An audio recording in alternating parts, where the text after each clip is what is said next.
Hello to all students. कल हमने formation of pre वाइटिलाइन space तक देखा था।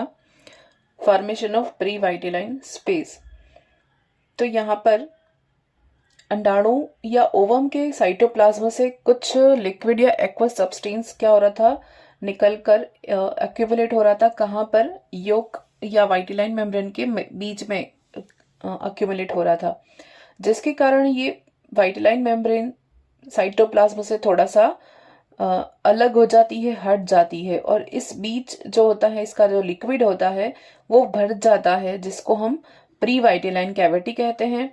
और प्री वाइटिलाइन या मेम्ब्रेन से अलग होते ही जो अंडाणु या ओवम है वो भीतर की ओर रोटेट करने लगता है। उस रोटेशन के परिणाम स्वरूप क्या होता है, जो एक्टिव बॉल है वो थोड़ा सा हल्का होने के कारण ऊपर की ओर आ जाता है, और इनएक्टिव पोल या वेजिटल पोल जहां पर योग है वो भारी होने के कारण नीचे की ओर आ जाता है। तो यही था रोटेशन जो हमने देखा था कि रोटेशन के कारण 30 डिग्री रोटेट हो जाता है, जिसके कारण क्या हो जाता है, एक ग्रे क्रिसेंट बन जाता है, खाली स्पेस बन जाता है, जिसको हम कहते थे ग्रे क्रिसेंट। जैसे हमने यहाँ देखा था, इस रोटेशन के कारण यहाँ पर 30 डिग्री का एंगल यहाँ पर रोटेट हो जाता है, जिसके कारण ग्रे क्रिसेंट बनता है। और जिस पोर्शन से स्पर्म एंट्री करता है, और स्पर्म एंट्री कब करेगा, कहाँ से करेगा, ये एक्टिव पोल से ही करेगा, हमेशा वेजिटल पोल से नहीं करेगा। क्योंकि एक्टिव पोल क्या होता है, यहाँ ये डार्क पिगमेंटेड पार्ट है, ये हल्का होता है, और यहाँ पर पेनिट्रेट करने के लिए यहाँ पर इसके पास स्पेस है, लेकिन यहाँ से कोई पेनिट्रेशन करने के लिए स्पेस नहीं है, क्योंकि ये सारा यॉक से भरा हुआ है, और यहाँ पर क्लीवेज भी यहाँ पर नहीं हो पाता इसी वजह से। तो ये पूरा पोर्शन यॉक से फिल है, इसलिए यहाँ से स्पर्म की एंट्री पॉसिबल नहीं है।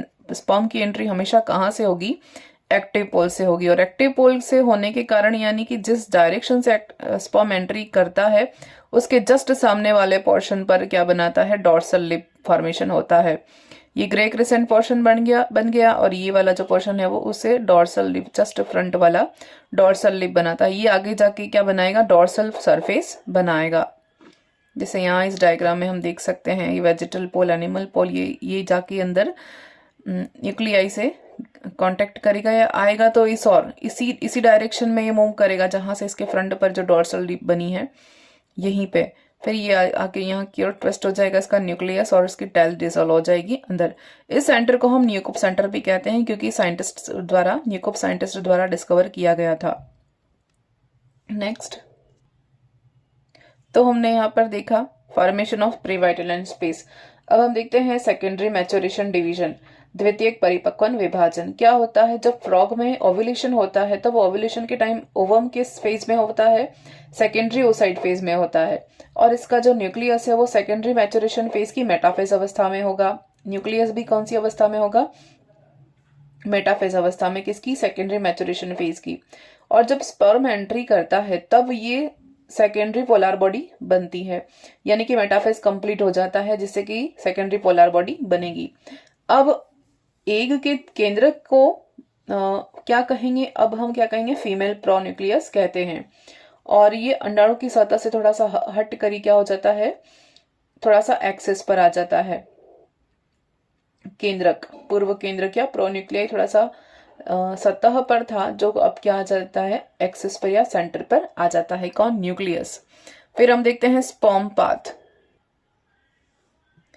Sperm path, after the sperm enters the egg, यानी जब स्पर्म ने एंटर किया ओवम के अंदर, तब एग के एक्टिव पोल के उस भाग की सतह पर जो कॉर्टिकल ग्रेन्यूल्स थी, जो इसकी भूमध्य रेखा या इक्वेटर पर एंटर करने के वाले बिंदु के ठीक सामने होती है, जहां से प्रवेश स्थान की ओर जाने लगती है। यानी क्या कह रहे हैं, जहां कॉर्टिकल ग्रेन्यूल्स क्या करेंगी, उस भाग से हट जाएंगी। जैसे स्पर्म ने एंट्री की, तब अंडाणु का एक्टिव पोल के उस भाग की सतह पर, यानी कि यहां से स्पर्म एंट्री कर रहा है, इस भाग से स्पर्म एंट्री कर रहा है, तो अंडाणु के एक्टिव पोल के उस भाग की सतह की रंगा, यानी कि ये जो ग्रेन्यूल्स हैं, ये ग्रेन्यूल्स क्या करेंगी, इक्वेटर की जो लाइन है उस पर एंट्री पॉइंट के ठीक सामने होती हैं। ये एंट्री पॉइंट है स्पर्म की, इसके ठीक सामने ये कॉर्टिकल ग्रेन्यूल्स होती हैं, जहां से ये एंट्री करता है स्पर्म।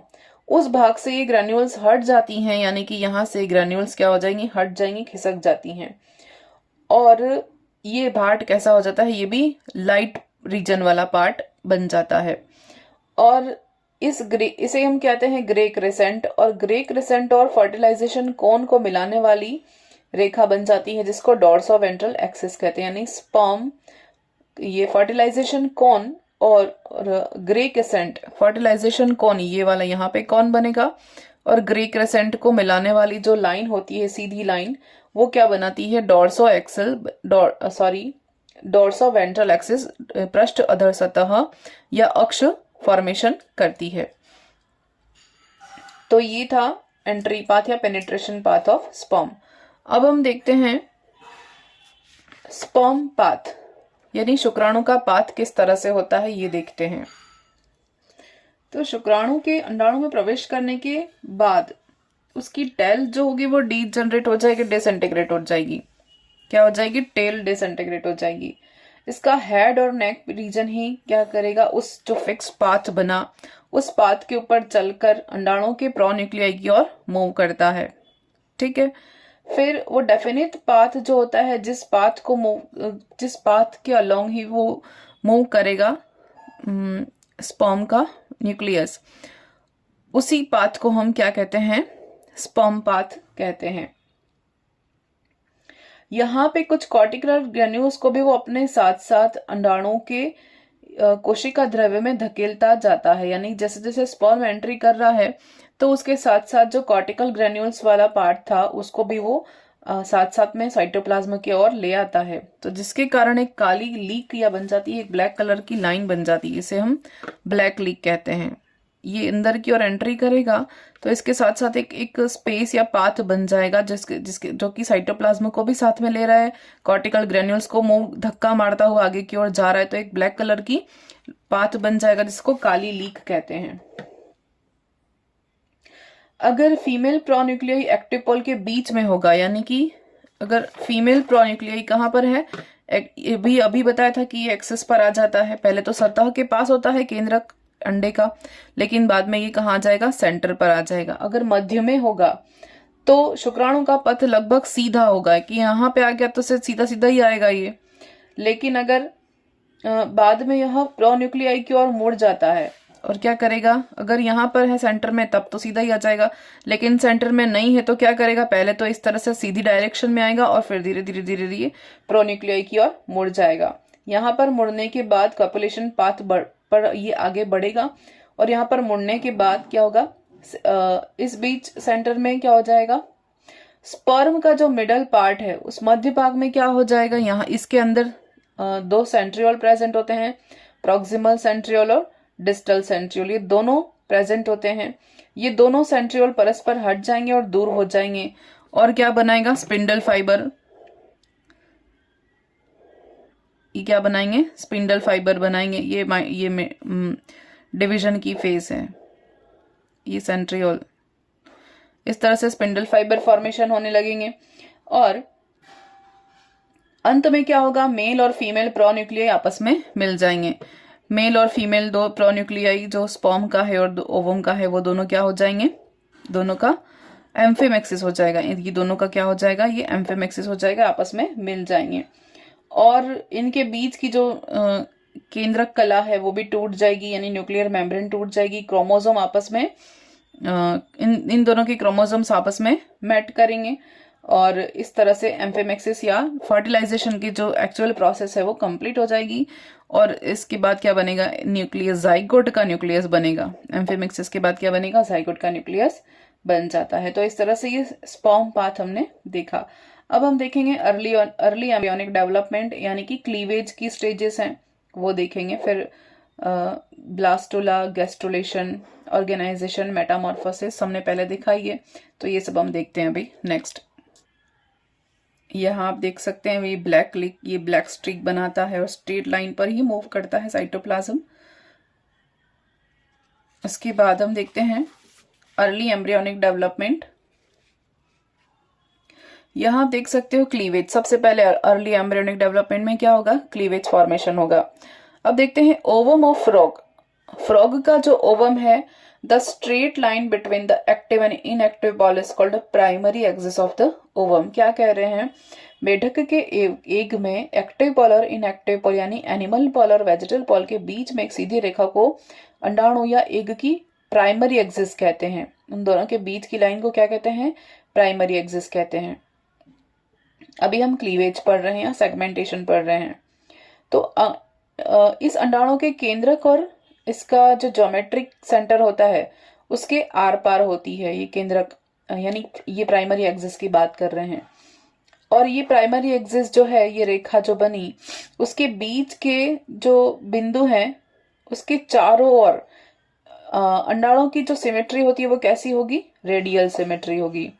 यानी कि फर्टिलाइजेशन के पहले की बात कर रहे हैं। अभी क्लीवेज हम पढ़ रहे हैं, लेकिन फर्टिलाइजेशन के पहले क्या है सिचुएशन वो बता रहे हैं कि मेढक में जब अंडाणु एक्टिव और इनएक्टिव पॉल के बीच में होगा तब उसके मध्य की बीच की जो सीधी लाइन है जहां से वो एंट्री कर रहा है स्पर्म, और अंडाणु की जो एक्सिस है प्राइमरी एक्सिस, वो प्राइमरी एक्सिस क्या होगी कि उस प्राइमरी एक्सिस के कारण इसकी जो ज्योमेट्री होगी न्यूक्लियस की वो फिक्स होगी। यानी कि जिसके कारण इसकी सिमेट्री कैसी दिखेगी, एग की रेडियल सिमेट्री दिखेगी। अब जब अंडाणु या ओवम में स्पर्म एक्टिव पोल में ही किसी एक बिंदु से प्रवेश करता है, ये हम जानते हैं कि हमेशा एक्टिव पोल से ही प्रवेश करेगा। लेकिन यह जो पॉइंट है खुद कोई एक्टिव पोल नहीं होता है। हमेशा शुक्राणु जो है प्रवेश बिंदु के सामने, यानी कि जहां से एंट्री कर रहा है उसके जस्ट सामने जाइगोट की इक्वेटर पर एक सेमीलुनार ग्रे क्रेसेंट बनाता है। तो हमने क्या देखा, यहाँ सेमीलुनार ग्रे क्रेसेंट बना रहा है, ये हमने पहले ही देख लिया है। ये सेमीलुनार ग्रे क्रेसेंट बनाएगा इस तरह से, जहां से स्पर्म एंट्री कर रहा है उसके जस्ट सामने वाला, जस्ट फ्रंट वाला जो पोर्शन है वहां पर ये क्या बनाएगा, ग्रे क्रेसेंट बना रहा है। ये भावी भ्रूण यानी कि जो फैट है उस फैट के डॉर्सल सरफेस को दर्शाता है। ये वाला पोर्शन किसको दर्शाएगा, फैट के, यानी जो भावी भ्रूण है, एम्ब्रियो है या जाइगोट है या एनिमल है, उसका डॉर्सल सरफेस दर्शाएगा। और स्पर्म जब एंट्री बिंदु यानी कि उसका जो प्रवेश बिंदु या एंट्री पॉइंट है उसका क्षेत्र जो है वो भावी भ्रूण में एंटीरियर पोर्शन बनाएगा। यानी क्या कह रहे हैं, ये वाला पोर्शन तो क्या बनाएगा, एंटीरियर या अग्र सतह। ये वाला पोर्शन एंटीरियर या अग्र सतह बनाएगा या अधर सतह बनाएगा जहां से एंट्री कर रहा है स्पर्म। और इसके जस्ट सामने वाला जो ग्रे क्रेसेंट बना सेमीलुनार या अर्धचंद्राकार रूप, वो या डॉर्सल लिप या न्यूक्लियस सेंटर जो भी कहें, ये क्या बना रहा है, ये पृष्ठ सतह बनाएगा। ये फिक्स हो गया है, यानी फैट इसका निर्धारित है, यहीं पे इसका फैट निर्धारित हो जाता है। और इसके सामने का अक्रिय गोलार्ध वाला क्षेत्र भावी भ्रूण का पश्च भाग बनाएगा, ये हमने देख लिया। फिर इस प्रकार जो स्पर्म पाथ है उससे फैट की अग्र और पृष्ठ सतह दोनों फिक्स हो जाती हैं, यानी कि एंट्री वाला पोर्शन एंटीरियर भाग बनाएगा, ये फिक्स हो गया।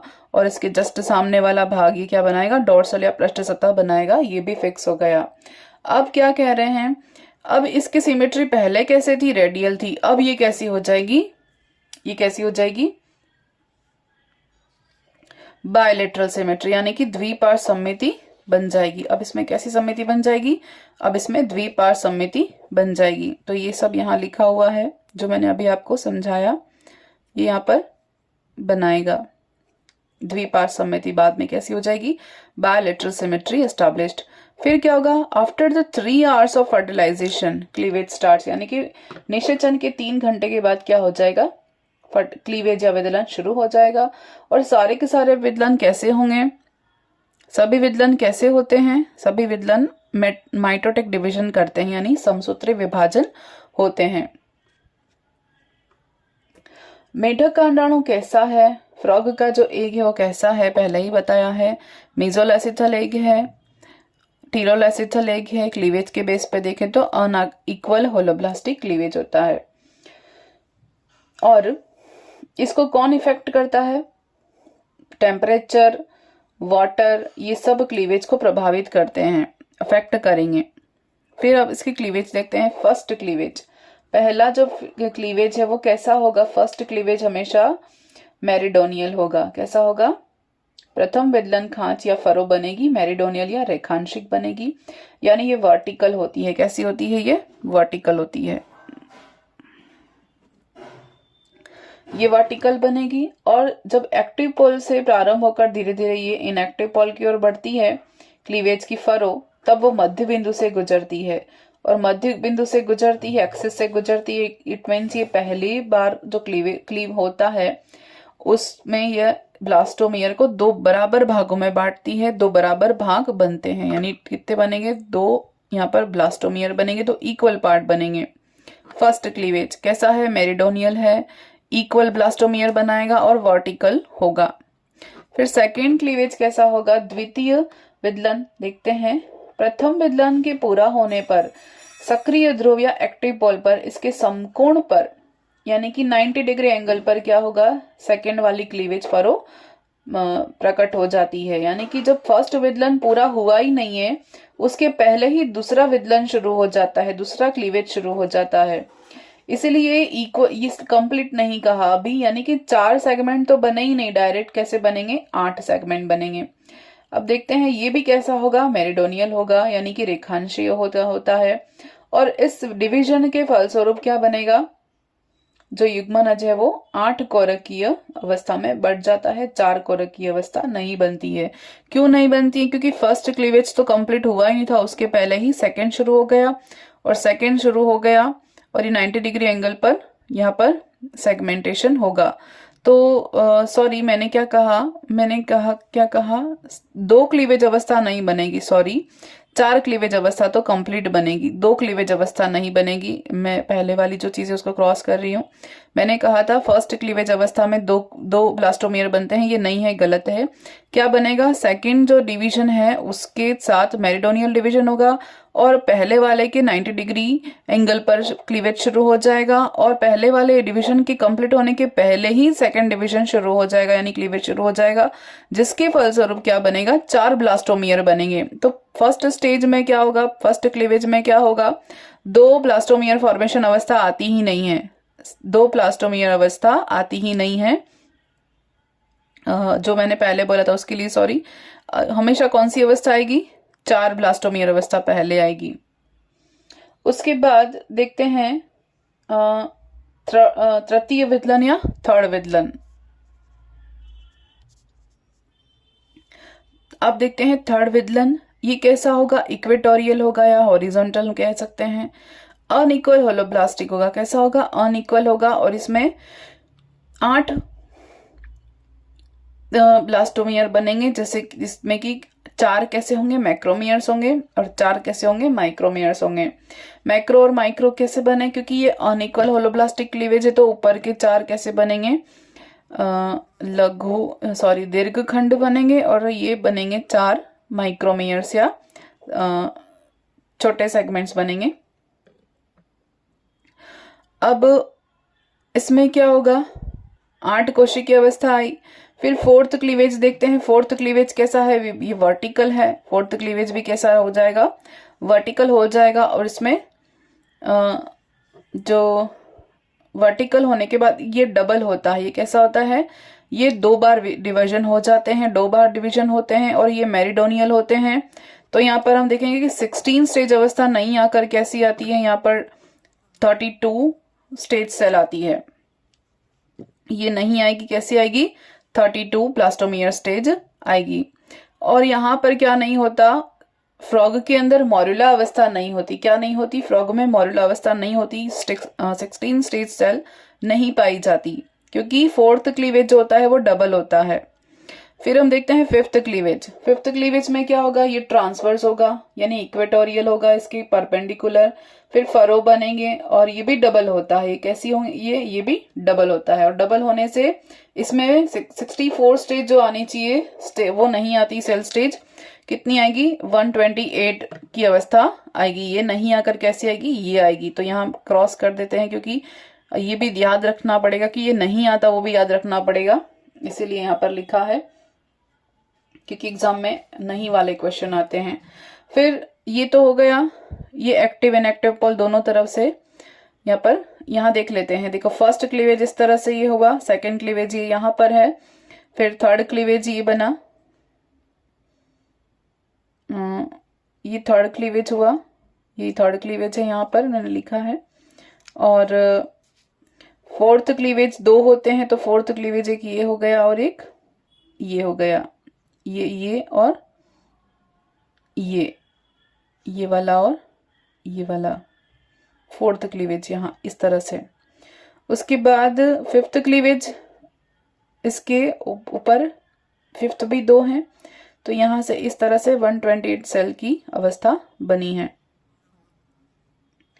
फिर नेक्स्ट देखते हैं, यहाँ मॉरुला स्टेज तो है ही नहीं, तो 32 सेल स्टेज को हम ब्लास्टोमियर जो होती है उन्हें मैरुला कहते हैं। ये सिर्फ इंफॉर्मेशन के लिए दे रखा है। फ्रॉग में ये नहीं होती है, क्योंकि कुछ साइंटिस्ट मानते हैं कि यहाँ पर, या मैक्सिमम साइंटिस्ट नहीं मानते हैं कि इसमें होती है, ऐसा मॉरुला स्टेज नहीं पाई जाती। तो ब्लास्टोसेल कौन सी अवस्था में बन जाता है? 8 कोशिकीय अवस्था में ही बन जाता है, ये मानते हैं।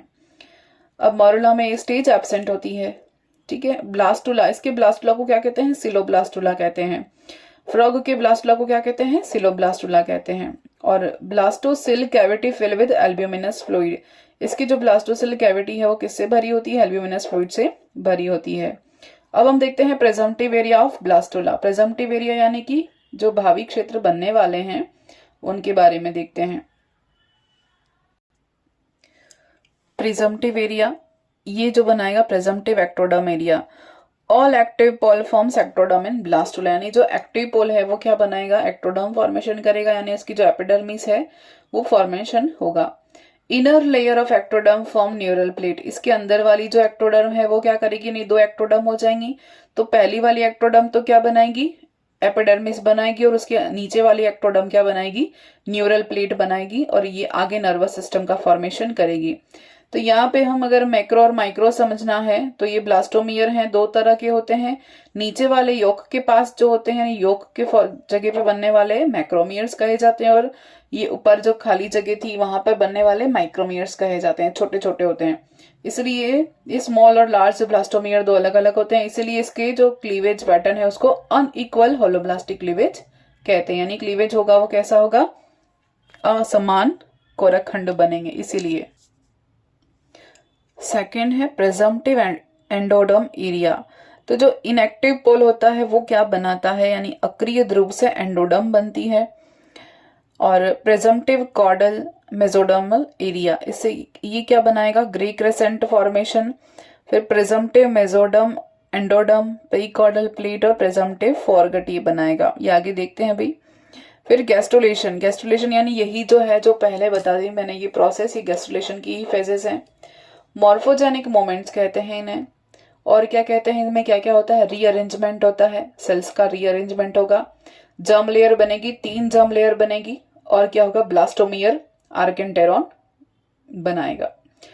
तो मॉर्फोजेनिक मूवमेंट्स भी कहते हैं, रीअरेंजमेंट होता है, और जर्म लेयर्स बनती हैं 3, एक्टोमेजोन, एंडोडर्म, और ब्लास्टोमियर में आर्केंटेरॉन का फॉर्मेशन होता है। अब जो मॉर्फोजेनिक मूवमेंट्स हैं वो 2 तरह से होती हैं, एक तो होता है एपिबोली और एक होता है एम्बोली। ये दोनों हम गैस्ट्रुलेशन जो नॉर्मल हमने पढ़ा था, जनरल फीचर्स, उसमें देखा था। अब इसके अंदर कौन कौन सी, सबसे पहले कौन सी प्रोसेस होती है? सबसे पहले होती है इनवेजिनेशन, इनवेजिनेशन वाली प्रोसेस होती है, ये एम्बोली का टाइप है। इसमें क्या होगा? जो मेगामेयर्स हैं, यानी बड़े बड़े जो खंड थे वो इनवेजिनेट करेंगे। जो मेगामेयर्स थे वो क्या करेंगे? इन्वेजिनेट करेंगे, और क्या बनाएंगे? Formation of endoderm. तो फर्स्ट प्रोसेस क्या हो जाएगी? पहली स्टेप क्या हो जाएगी गैस्ट्रुलेशन की? मेगामियर्स जो हैं, बड़े बड़े खंड जो हैं, यानी दीर्घ कोरक खंड, वो क्या करेंगे? अंतर्वलन करेंगे, इनवेजिनेट करेंगे, और क्या बनाएंगे? एंडोडर्म बनेंगे। सबसे पहले क्या बनती है? एंडोडर्म बनती है। फिर सेकेंड प्रोसेस क्या होगी? सेकेंड लेयर कौन सी बनेगी? एपिबोली से बनेगी, और एपिबोली से हमेशा क्या बनता है? एक्टोडर्म बनती है। तो ये माइक्रोमियर्स जो है वो क्या बनाएंगे? एक्टोडर्म बनाएंगे। तो एक्टोडर्म हमेशा कौन बनाएगा? माइक्रोमियर्स बनाएंगे, और हमेशा एक्टोडर्म बनने वाली प्रोसेस को क्या कहते हैं? एपिबोली कहते हैं। और इन्वेजिनेशन की प्रोसेस को हमेशा क्या कहते हैं? ये एम्बोली है यानी अंतर्वलन हो रहा है। और हमेशा कौन से मेयर बनाएंगे, मेगा मेयर्स बनाएंगे। फिर देखते हैं थर्ड वाली फेज है इनवॉल्यूशन। इनवॉल्यूशन यानी ये भी